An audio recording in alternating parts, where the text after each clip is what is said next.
अस्सलामुअलैकुम। तो आज इस वीडियो में हम करेंगे वेक्टर्स एडिशन पर एमसीक्यूज़। ठीक है, जितने भी यानी कि तरीक़ों से एमसीक्यू पॉसिबल हो सकते हैं, टेस्ट्स में आ सकते हैं, वो सारे देखेंगे। तो शुरू करते हैं। चले MCQs on vectors addition. Vectors पर नहीं, वेक्टर्स एडिशन, वेक्टर एडिशन। इसकी पिछली वीडियो हो गई है हमारी एडिशन, सब्ट्रैक्शन, स्केलर प्रोडक्ट की। ठीक है, जिसको ये नहीं आता तो वो पहले ये सीख के आए, बाद में एमसीक्यू करें, क्योंकि एमसीक्यू में सारा वही चीज़ इस्तेमाल होगा जो हमने वेक्टर एडिशन में किया था। तो शुरू में चंद आसान एमसीक्यू लो, बाद में ज़रा अच्छे आएंगे। पहला लो कि फाइंड द मैग्नीट्यूड ऑफ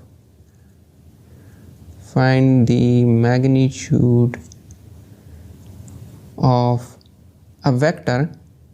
मान लो ए वेक्टर जो कि है 2i cap plus 3j cap plus 6k cap.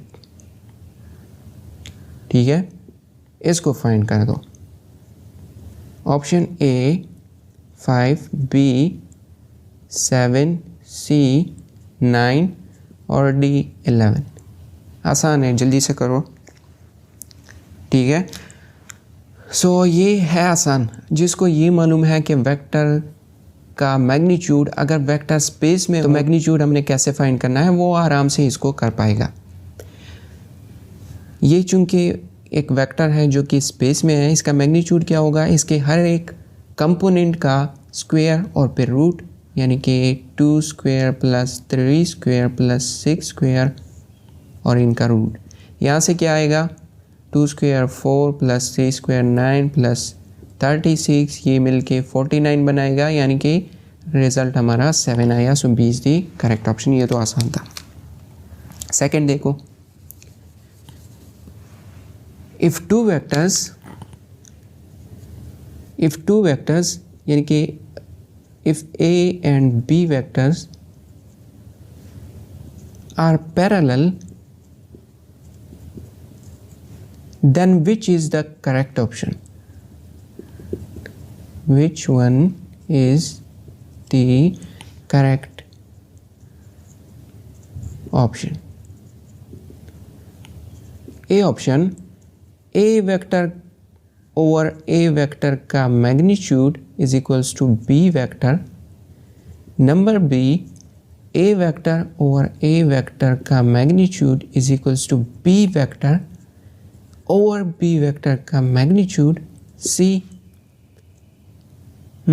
A vector is equals to B vector और D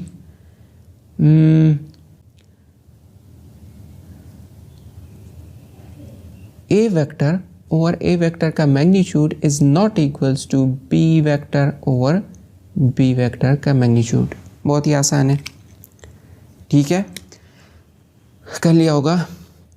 पॉज करके करना है हर एक को ट्राई। सो अगर दो वेक्टर्स पैरेलल है, यानी कि इन दोनों के जो डायरेक्शंस होंगे वो सेम है। अगर डायरेक्शन सेम है तो इसका मतलब इन दोनों के जो यूनिट वेक्टर्स होंगे वो इक्वल होंगे। अब यूनिट वेक्टर क्या होता है? Vector over its magnitude.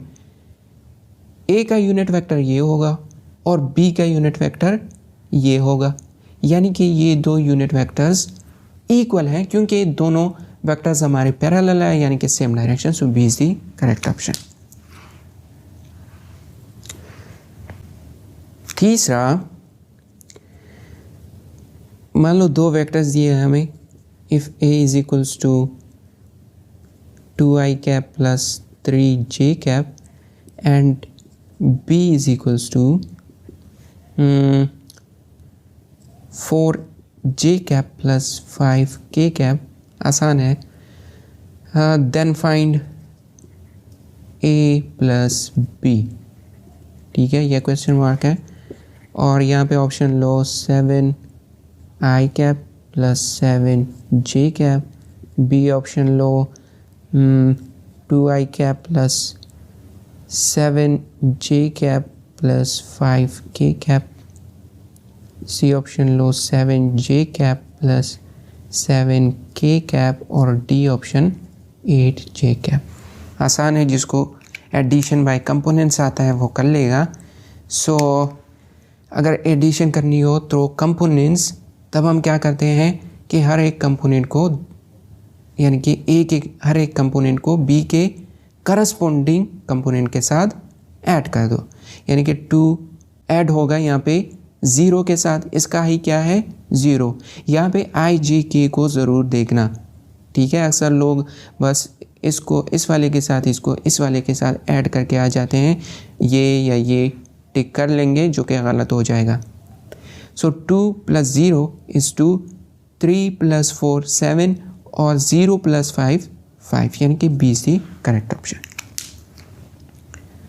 4th MCQ, ये 5 तो पहले शुरू किए, आसान है।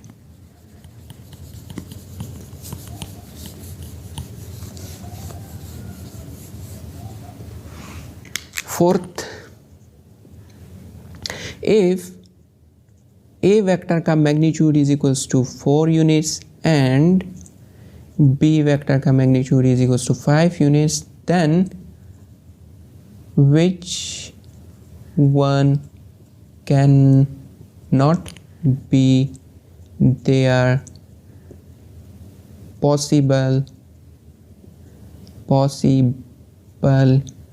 resultant? A option 1, B 7, C 9, D 11। चलो आसान है, जल्दी से कर लो। सो अगर 2 वेक्टर्स के मैग्नीट्यूड दिए, ठीक है, वेक्टर एडिशन में अगर 2 वेक्टर्स को हम ऐड करते हैं तो इसकी मैक्सिमम वैल्यू जो होगी, ए और बी वेक्टर्स की मैक्सिमम वैल्यू, वो इन दोनों के मैग्नीट्यूड का सम होगा। और मिनिमम क्या होगी? फॉर मिनिमम, अगर ए बड़ा है बी से तो इन दोनों के मैग्नीट्यूड्स का डिफरेंस, ठीक है, मैग्नीट्यूड हमेशा पॉजिटिव होता है। सो अगर ए बड़ा है तो a - b करेंगे, अगर b बड़ा है तो b - a, यानी कि वैल्यू आपने मॉड में ही लेके आनी है, पॉजिटिव, मैग्नीट्यूड पॉजिटिव होता है।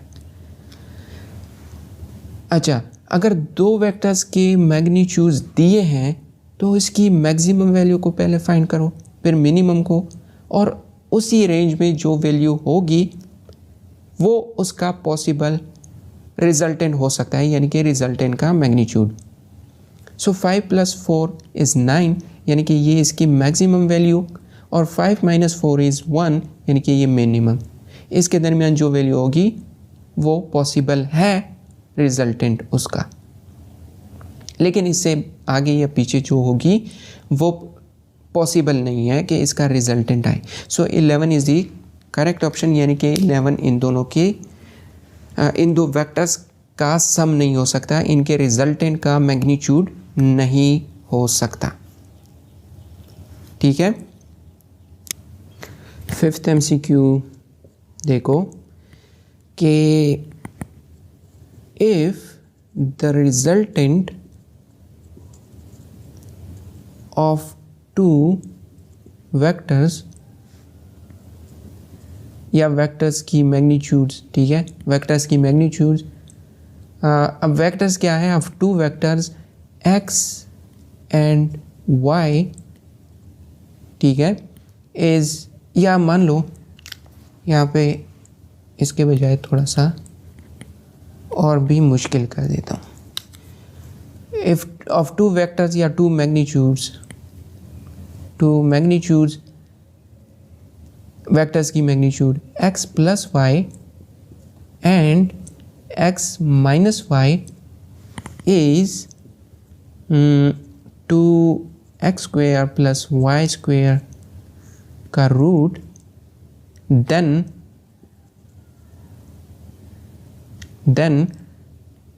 Find the angle between these 2 vectors, ठीक है, इन 2 vectors, find the angle between vectors, इन 2 वेक्टर्स के दरमियान जो एंगल होगा वो फाइंड करो।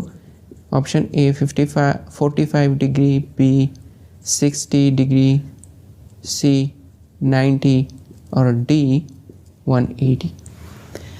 आसान है, ये भी ट्राई करनी है। तो देखो, अगर दो वेक्टर्स के मैग्नीट्यूड्स हैं और रिजल्टेंट का मैग्नीट्यूड p है, ठीक है, तो मैंने एक फॉर्मूला बताया था कि अगर दो वेक्टर्स के मैग्नीट्यूड्स दिए हों और उनके दरमियान एंगल दिया हो तब रिजल्टेंट को कैसे फाइंड करते हैं।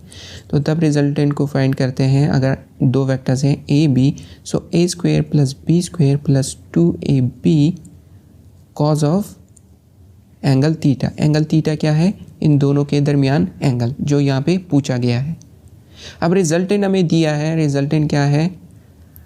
2x square plus Y square का रूट और ए बी भी हमें दी है, यानी कि x plus Y square plus X minus Y square, और ये बहुत ही लंबा हो जाएगा। अगर यहाँ पे लिखूँगा, so 2x plus Y X minus Y और यहाँ पे cause of theta.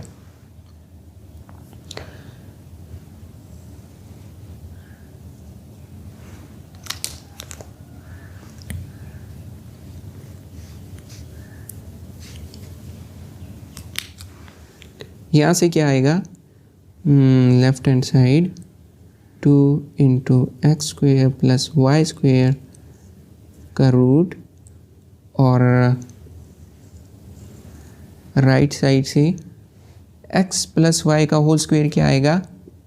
X square plus Y square plus 2xy, और इसका x square plus Y square minus 2xy, so minus 2xy और प्लस 2xy कैंसिल, और यहाँ से भी x square plus Y square आ जाएगा, वो 2x square plus Y square. ठीक है, समझ आ गई? यानी खुद हल करो तब समझ आएगी। X square plus Y square, इन दोनों से तो ये चीज़ आ गई। आगे क्या है इसके साथ? Plus 2x plus Y X minus Y और cos of theta.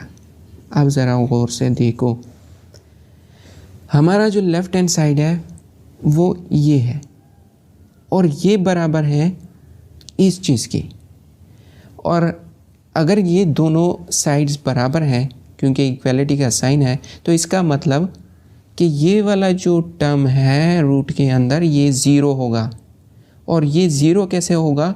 X Y तो ज़ीरो है नहीं, तो हमारे पास एक ही ऑप्शन बचा है कि कॉज ऑफ थीटा ज़ीरो होगा।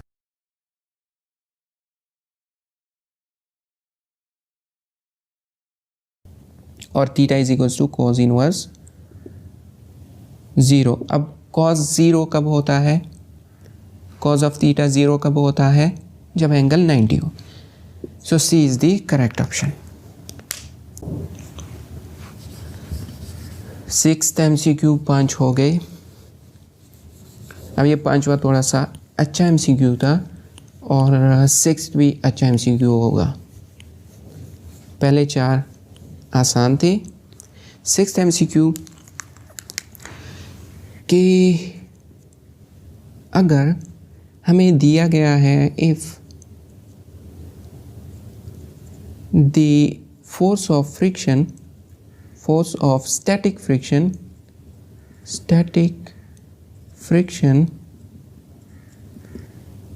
is given by ये Fs और यहाँ पे दिया है 3i cap plus 4j cap, and the coefficient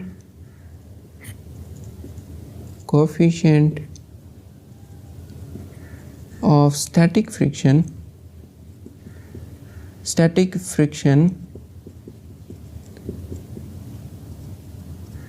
is equals to 0.5, then find the numerical value of normal force. चलो जी, नॉर्मल फोर्स का न्यूमेरिकल वैल्यू आपने फाइंड करना है। ऑप्शन ए ले लो, 5 न्यूटन, बी 2.5 न्यूटन, सी 6 न्यूटन और डी क्या होगा, एक सेकेंड, 10 न्यूटन। हाँ अब ठीक है, चलो ये भी आसान है, ये भी आसान है, कर लिया। देखो इसका, चूंकि हमें न्यूमेरिकल वैल्यू फाइंड करनी है नॉर्मल फोर्स की, अब जिसको नॉर्मल फोर्स और फ्रिक्शन के दरमियान क्या रिलेशन है ये पता है, तो वो ये लिख सकता है कि नॉर्मल फोर्स को हम कैसे फाइंड करेंगे। So normal force is actually fictional force over जो कोफिशिएंट ऑफ स्टैटिक फ्रिक्शन होगा ये, और यहाँ पे इसका चूँकि न्यूमेरिकल वैल्यू हमें चाहिए तो इसका मैग्नीट्यूड निकालना होगा। वो क्या आएगा, 3 स्क्वायर प्लस 4 स्क्वायर 16 और 9 25√5, यानी कि ये 5 आएगा और नीचे 0.5 है,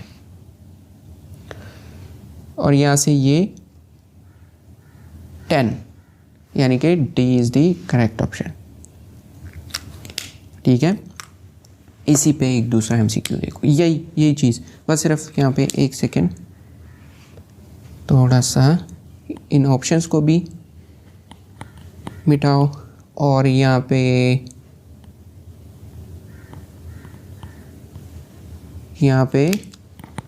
find the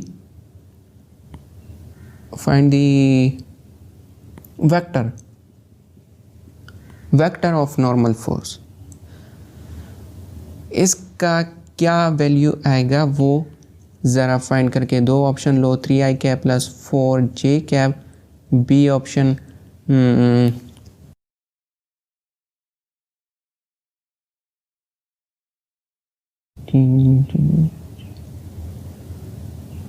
6i cap plus 8j cap, C कुछ भी ले लो यार, 7i cap plus 9j cap और डी नन। चलो पॉज करके ट्राई कर लिया होगा। अब यहाँ पे ज़रा मेरी बात सुनो, शायद मैंने पीछे बताया हो या ना बताया हो, लेकिन अगर एक वेक्टर क्वांटिटी दूसरे वेक्टर क्वांटिटी पे डिपेंड करती है, बी पे डिपेंड करती है, ठीक है, यहाँ पे कोई कांस्टेंट के साथ, यानी कि कोई मल्टीपल है बी का, एक ही, ये एक वेक्टर है और ये एक ही वेक्टर पे डिपेंड करता है, तो इस वेक्टर का जो डायरेक्शन होगा वही इस वेक्टर का डायरेक्शन। फोर्स है मास एक्सेलरेशन का प्रोडक्ट। फोर्स क्या है, वेक्टर, एक्सेलरेशन वेक्टर, यानी कि फोर्स डिपेंड करता है एक ही वेक्टर पे जो कि एक्सेलरेशन है। अब जो एक्सेलरेशन का डायरेक्शन होगा वही फोर्स का डायरेक्शन होगा। वेलोसिटी क्या है, change in displacement over time. अब जो ये वेक्टर है डिस्प्लेसमेंट, जो चेंज इन डिस्प्लेसमेंट का डायरेक्शन होगा वही वेलोसिटी का डायरेक्शन होगा। जो चेंज इन वेलोसिटी का डायरेक्शन होगा वही एक्सेलरेशन का डायरेक्शन होगा। और यहाँ पे भी हमें कुछ यूँ नज़र आ रहा है कि Fs इज इक्वल्स टू ये चीज़, ये फॉर्मूला है ना, यानी कि फोर्स ऑफ फ्रिक्शन डिपेंड करता है एक ही वेक्टर पे जो कि नॉर्मल फोर्स होगा। और यहाँ पे तो हमें ये मालूम पड़ गया कि अगर एक वेक्टर एक ही वेक्टर पे डिपेंड करता है, यानी कि दूसरा उसके साथ स्केलर है, तो जो उस वेक्टर का डायरेक्शन होगा इसका, वही इसका भी होगा। लेकिन यहाँ पे ज़रा देखो, अगर कोई ब्लॉक पड़ा है ज़मीन पे, इसका नॉर्मल फोर्स ये है और इसका फ्रिक्शनल फोर्स इस डायरेक्शन में है, यानी कि नॉर्मल फोर्स और फ्रिक्शनल फोर्स आपस में 90 का एंगल बनाते हैं। अगर इन दोनों के दरमियान 90 का एंगल है तो कैसे ये इक्वेशन दुरुस्त हो सकता है? ये तो एक स्केलर है, इसका तो कोई यूनिट नहीं, ये तो कोई डायरेक्शन नहीं रखता। तो इस इक्वेशन के मुताबिक तो होना ही चाहिए कि अगर इसको मैं वेक्टर लिखूं, इसको भी, तो इसका जो डायरेक्शन होगा वही उसका होना चाहिए, लेकिन यहाँ पे तो परपेंडिकुलर है। तो ये जो इक्वेशन है जो आपने अभी तक सीखी, अभी तक पढ़ते आ रहे थे स्टैटिक फ्रिक्शन की, ये वेक्टर्स में ट्रू नहीं है, ये सिर्फ मैग्नीट्यूड के लिए ट्रू है।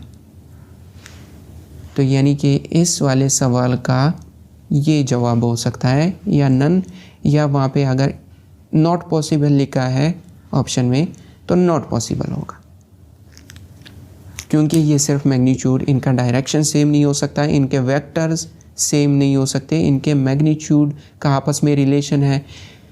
ये जो फ्रिक्शनल फोर्स है ये नॉर्मल फोर्स का कोई मल्टीपल है, लेकिन इसका मैग्नीट्यूड, इसका डायरेक्शन नहीं। ये वेक्टर इसके वेक्टर के बराबर नहीं हो सकता या इसका मल्टीपल नहीं हो सकता, क्योंकि ये पैरेलल वेक्टर्स नहीं है। ये बहुत ही ज़्यादा इंपॉर्टेंट बात है।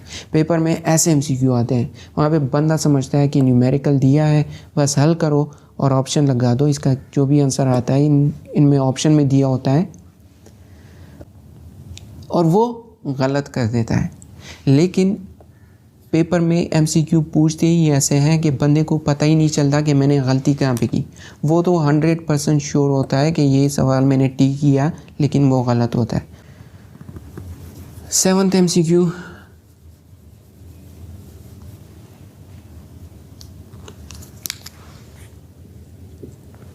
में MCQ लो ज़रा,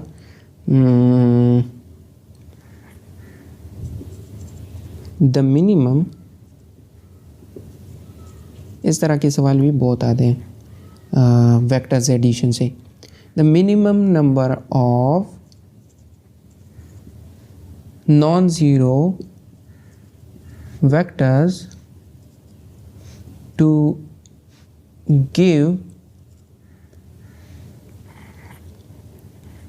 give zero resultant in same plane या in a plane are 2,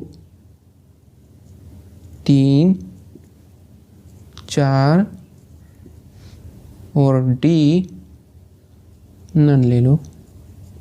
चलो जी थोड़ा सा सोचो इस पे। देखो minimum numbers of non zero vectors पूछे हैं हमसे, जो कि ज़ीरो रिजल्टेंट देंगे और सेम प्लेन में है, ठीक है, एक ही प्लेन में है।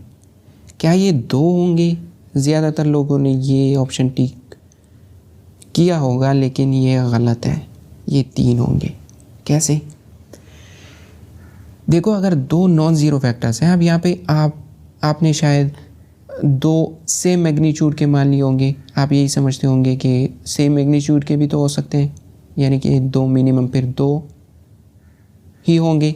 लेकिन जो 2 वेक्टर्स होते हैं वो कभी भी किसी प्लेन में नहीं हो सकते, यानी कि अगर ये ए वेक्टर है और ये माइनस ए वेक्टर है, अपोजिट डायरेक्शन सेम मैग्नीट्यूड, तो ये भी ज़ीरो रिजल्टेंट ही देते हैं, लेकिन ये प्लेन में नहीं है, ये सिंगल लाइन है।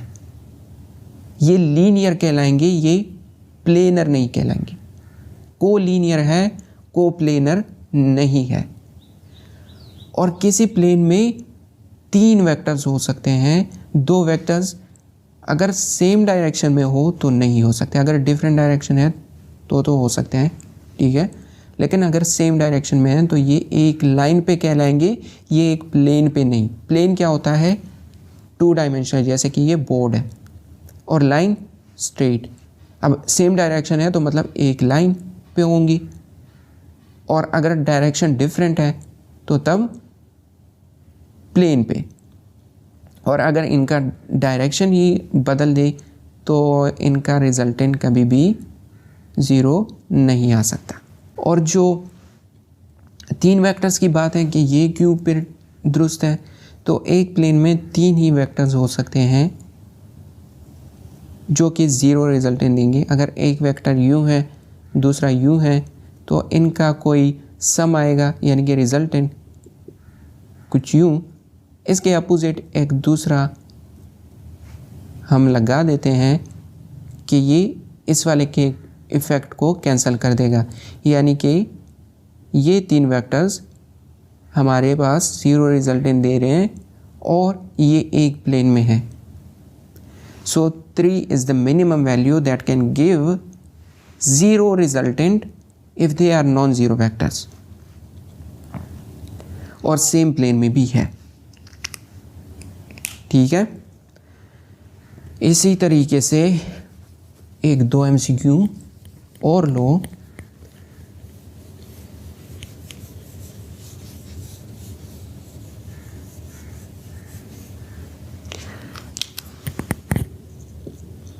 The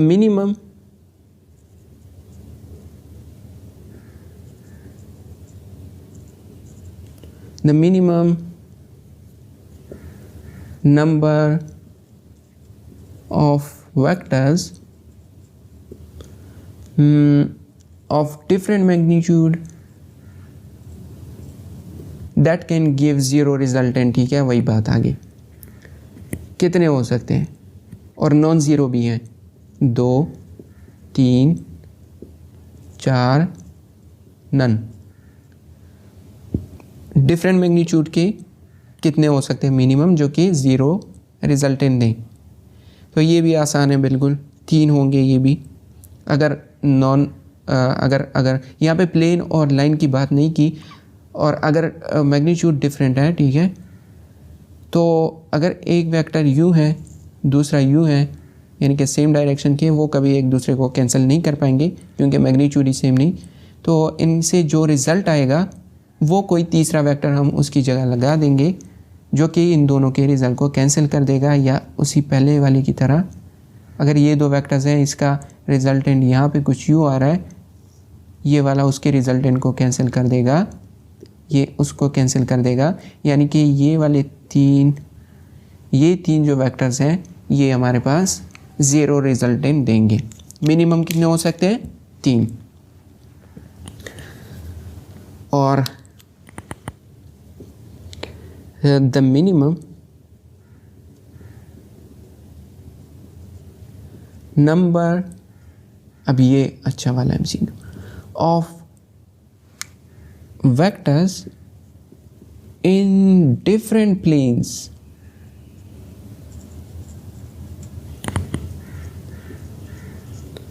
that can give 0 resultant। चलो जी, नॉन ज़ीरो भी हैं, 2, 3, 4, 5। अब इसको ज़रा करो। अब ये वाला अच्छा MCQ है, ठीक है, कर लिया होगा आप लोगों ने। सो इसका करेक्ट ऑप्शन ना ये है, ना ये है, ये है। कैसे? देखो सर, अगर प्लेन में नॉन ज़ीरो वेक्टर्स हैं और मिनिमम का पूछा है जो कि 0 रिजल्टेंट दे सकते हैं, तो वो 2 तो नहीं हो सकते। 2 तो हमने देख लिया कि वो तो एक लाइन, वो तो प्लेन भी नहीं, एक लाइन। और 2 प्लेन्स का मतलब क्या है? डिफरेंट प्लेन्स का मतलब 2 प्लेन, 2 या 2 से ज़्यादा, वो बस 3D ही बना देता है। अगर ये एक प्लेन है और इसके यहाँ पे परपेंडिकुलर एक दूसरा प्लेन है, ये वाला, तो ये इसको स्पेस बना देता है, यानी कि इन 2 प्लेन्स का मतलब स्पेस हो गया। कैसे? अगर ये बोर्ड एक प्लेन है, ठीक है, और इसके परपेंडिकुलर एक दूसरा जो हमने प्लेन खड़ा कर दिया, तो ये तो पहले 2D था, अब अगर कोई वेक्टर इस पे भी लाई करता है और उस पे भी, मतलब 2-3 वेक्टर्स वहाँ पे भी लाई करते हैं, तो इसका मतलब ये 2-3 वेक्टर्स स्पेस में होंगे। ठीक है, जैसे कि इन 3 वेक्टर्स को मान लो। अब ये क्या स्पेस में है या नहीं, सोचो, स्पेस में है या नहीं। इन 2 वेक्टर्स का एक प्लेन है,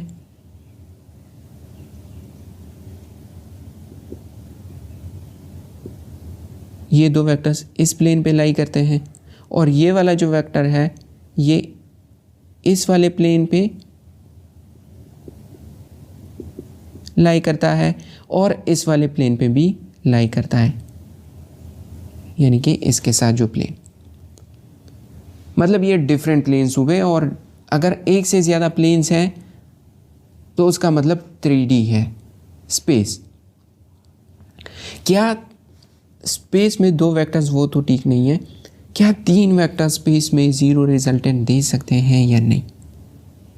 ये 3 वेक्टर्स हैं, इनको अगर प्लेन में हम ड्रॉ करें कुछ यूँ तो ये 0 दे सकते हैं, वो हमने देख लिया। लेकिन अगर इसको थोड़ा सा में, मतलब ये एक ये मान लो रस्सियाँ पड़ी हुई है एरोस, और यहाँ से मैंने इनको थोड़ा सा ऊपर खींचा, ये स्पेस में हो जाएंगे। और स्पेस में अगर ये ऐसे आ गए तो क्या ये 0 रिजल्टेंट दे सकेंगे? नहीं, क्योंकि इनका रिजल्टेंट जो होगा वो अंदर इनटू दी बोर्ड एक रिजल्टेंट होगा, और उसको कैंसिल करने के लिए एक रिजल्टेंट, मतलब एक दूसरा vector out of the board होना चाहिए। देखो ये 3 वेक्टर्स हैं, ये स्पेस में है, ऐसे हैं, ऐसे हैं, तो ये 3 वेक्टर्स स्पेस में कभी एक दूसरे को कैंसिल नहीं कर पाएंगे कंप्लीटली। ठीक है, अगर इनको ऐसे किया जाए तो ये तो प्लेन में आ गए, और अगर ऐसे हैं, इस साइड पे बेंड करें या ऊपर की जानिब बेंड करें ऐसे, तो ये स्पेस में आ जाते हैं, लेकिन इनका रिजल्टेंट कुछ यहाँ पे आएगा, और इसको कैंसिल करने के लिए एक 4th वेक्टर चाहिए होगा यहाँ पे। यानी कि ये 4 वेक्टर्स हमें क्या देंगे? मिनिमम नंबर ऑफ वेक्टर्स जो कि 0 रिजल्टेंट दे सकते हैं। यानी कि minimum number of vectors in space या डिफरेंट प्लेन्स आर 4। अगर स्पेस पूछे, 3D पूछे या डिफरेंट प्लेन्स पूछे तो एक ही बात है। यहाँ पे वीडियो थोड़ा सा ज़्यादा लंबा हो गया, तो इस वीडियो को ख़त्म करते हैं। MCQ अभी भी बाकी है, इस पे एक दूसरा वीडियो भी बनाएंगे MCQs पे। ठीक है, इसके बाद ये ज़्यादा लंबा हो गया वीडियो, तो चलिए अगले MCQ की वीडियो में मिलते हैं। तब तक के लिए अल्लाह हाफ़िज़।